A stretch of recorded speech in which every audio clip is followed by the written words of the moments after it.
ओम शांति। आज की तारीख 9/9/2022 की प्रातः मुरली है। सुनेंगे ईश्वर के महावाक्य को मीठे मीठे शब्दों में मीठी मुरली को सुनते हैं। आज बाबा क्या कहते हैं मुरली में? मीठे बच्चे, जब तक जीना है तब तक पढ़ना है, सीखना है। तुम्हारी पढ़ाई है ही पावन दुनिया के लिए, पावन बनने के लिए। प्रश्न: बाप किस गुण में बच्चों को आप समान बनाने की शिक्षा देते हैं? उत्तर: बाबा कहते हैं, बच्चे, जैसे मैं निरहंकारी हूँ, ऐसे तुम बच्चे भी मेरे समान निरहंकारी बनो। बाप ही तुम्हें पावन बनने की शिक्षा देते हैं। पावन बनने से ही बाप समान बनेंगे। दूसरा प्रश्न है, जब बुद्धि अच्छी बनती है तो कौन से राज बुद्धि में स्वतः बैठ जाते हैं? उत्तर: मैं आत्मा क्या हूँ, मेरा बाप परमात्मा क्या है, उनका क्या पाल्ट है, आत्मा में कैसे अनादि पाल्ट भरा हुआ है जो बजाती ही रहती है।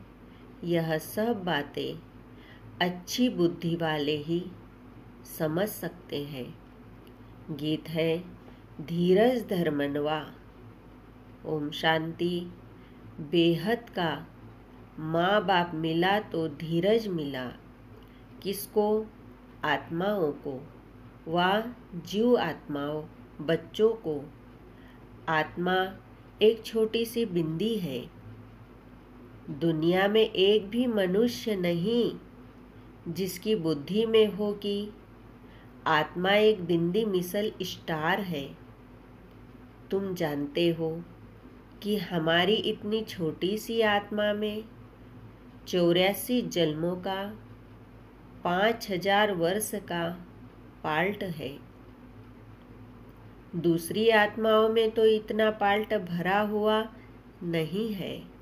मनुष्य की बुद्धि कितनी कमजोर हो गई है जो समझती नहीं है।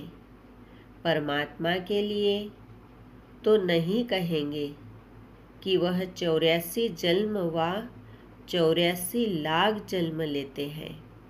नहीं, तुम बच्चे जानते हो, इतनी छोटी सी आत्मा में 84 जन्मों का अविनाशी पाल्ट नूंधा हुआ है। उसको कुदरत कहेंगे ना। कितनी छोटी सी बिंदी आत्मा है जिसमें सब आत्मा जन्मों का, बाबा ने कहा, जिसमें सब जन्मों का अविनाशी पाल्ट नूंदा हुआ है। वह कभी मिटता नहीं है, मिटने वाला भी नहीं है। कितना भारी वंडर है। तुम्हारे में भी कोई है जो इन बातों को जानते हैं फिर भूल जाते हैं। यह धारण करना है औरों को समझाने के लिए। बाप परमपिता परमात्मा को करण करावनहार कहा जाता है। फिर बाबा ने कहा, वह भी करते हैं सिखलाने के लिए। उनको निराकार निरहंकारी कहा जाता है। उनका अर्थ भी कोई समझ न सके। यह गुण बच्चों को ही सिखलाते हैं। बच्चों को भी ऐसा निरहंकारी बनना है। ज्ञान सागर है तो ज्ञान भी सुनाना पड़े ना। पतित पावन है तो जरूर आकर पतितों को ही शिक्षा देंगे पावन बनने की। जैसे सन्यासी शिक्षा देते हैं सन्यास करवाने के लिए। यह भी 5 विकारों का सन्यास करना है। पतित पावन ही आकर शिक्षा देंगे, नहीं तो हम पावन कैसे बने। गाया भी जाता है, जब तक जीना है तब तक सीखना है, पढ़ना है। स्कूलों में तो ऐसे नहीं कहा जाता है, उसमें तो इस ही जन्म में पढ़ाई की प्रारब्ध भोगनी है। फिर बाबा ने कहा, यहाँ तो कहा जाता है जब तक जीना है तब तक पढ़ना है, अंत तक कर्मातीत अवस्था को पाना है, आत्मा को योग से ही पवित्र बनना है। जितना योग में रहेंगे तो तुम्हारी आत्मा गोल्डन एज में जाएगी। फिर आयरन एज में न आत्मा को न शरीर को रहना है। हम पढ़ते ही हैं पावन दुनिया में आने के लिए। यह ऐसी गृह बातें हैं जो कोई कब समझा न सके। फिर बाबा कहते हैं, और तो मनुष्य क्या क्या करते रहते हैं। साइंस घमंडी कैसी कैसी चीज़ें बनाते हैं।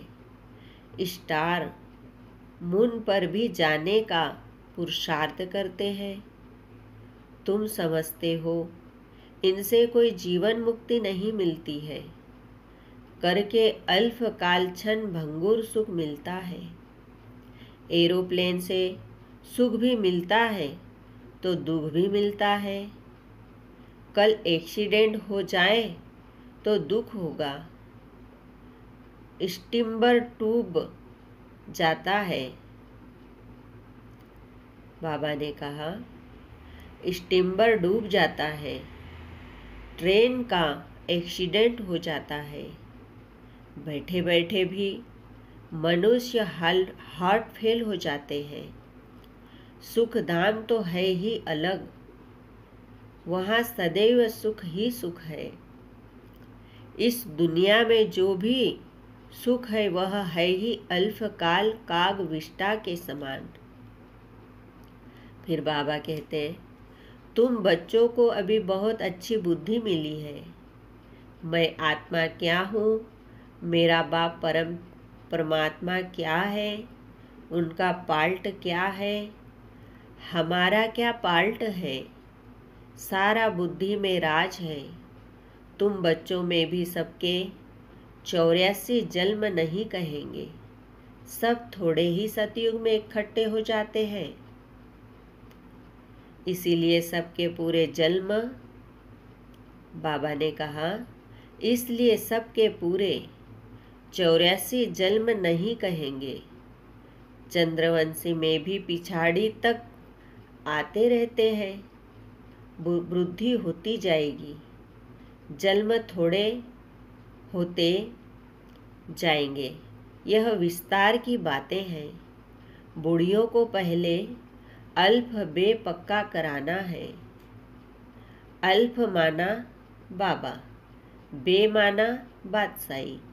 यह तो बिल्कुल राइट बात है ना। स्वर्ग की बादशाही थी, भारत सारे विश्व का मालिक था, और कोई का राज्य नहीं था। जो रुद्र की माला बनती है वही फिर विष्णु की माला बन जाती है। यह ज्ञान तुम बच्चों को मिला है। आत्मा क्या है, परमात्मा क्या है, उनका रूप क्या है, क्या साइज है, यह सब बातें अभी तुम्हारी ही बुद्धि में है। कितनी छोटी सी आत्मा है।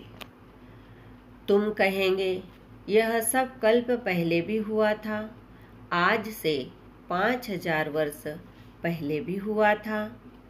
एक अखबार में रोज डालते हैं 100 वर्ष पहले क्या हुआ। 100 वर्ष की बात तो सहज है, अखबारों से झट निकाल बताएंगे। वह है टाइम्स। आप इंडियन अखबार, तुम्हारी अखबार है टाइम्स ऑफ वर्ल्ड। यह अक्षर बड़ा अच्छा है, रोज लिख सकते हो। आज से 5000 वर्ष पहले क्या हुआ था। 5000 वर्ष पहले जो हुआ था वही अब हुआ। ऐसे ऐसे लिखने से मनुष्यों को ड्रामा का पता तो पड़ जाए। मैगजीन में भी लिख सकते हैं, तुम बच्चों की बुद्धि में तो सारा राज है। आत्मा और परमात्मा का ज्ञान तो कोई भी मनुष्य में नहीं है। फिर बाबा कहते हैं, तो वह मनुष्य क्या काम का? तुम जानते हो मनुष्य ही 84 जन्म लेते हैं। पहले पहले ब्राह्मण वर्ण, फिर देवता वर्णों में आते हैं। वर्ण तो यह है ही है। सूक्ष्म वतन में तो वर्णों की बात ही नहीं है। ब्रह्मा को प्रजापिता कहते हैं, विष्णु को प्रजापिता नहीं कहेंगे। ब्रह्मा द्वारा तो एडॉप्ट किया जाता है। विष्णु के 2 रूप लक्ष्मी नारायण के तो बच्चे पैदा होते हैं तो तख्त पर बैठते हैं। शंकर को भी प्रजापिता नहीं कहेंगे। यह भी जानते हो, जैसी जैसी भावना है वैसे वैसे साक्षात्कार हो जाता है। बाकी वहाँ कोई सर्प आदि की बात नहीं है। बैल भी वहाँ हो न सके। सूक्ष्म वतन में तो है ही देवता। सूक्ष्म वतन में जाते हो, बगीचा फल आदि देखते हो। क्या वहाँ बगीचा है?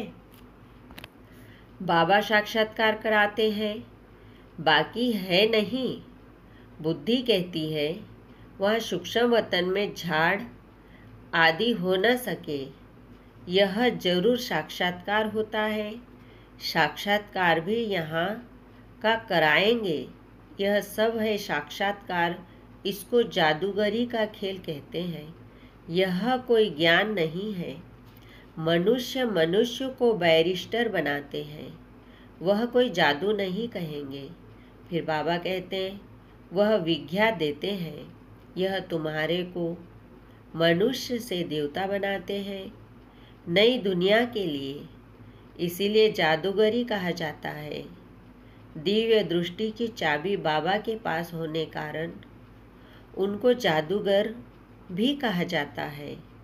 वह कहते हैं, गुरु की कृपा है, मूर्ति से साक्षात्कार हुआ, उससे तो फायदा कुछ भी नहीं। यहाँ तो मेहनत कर स्वयं वह लक्ष्मी नारायण सीताराम बन रहे हो। यहाँ तुम आए हो सूर्यवंशी चंद्रवंशी डिनायस्टी के रजवाड़े बनने। अगर विचार किया जाए तो मुकुटधारी तो सब बनते हैं। मेल फीमेल में फर्क नहीं रहता है। सिर्फ फीमेल को लंबे बाल है, थोड़ा शक्ल में फर्क है। आत्माएं कितनी है, एक का नाम रूप न मिले दूसरे से। आत्मा में अविनाशी पार्ट है तो कभी बदल नहीं सकता। कैसे वंडरफुल खेल बना हुआ है। आत्मा को अनादि पाल्ट मिला हुआ है।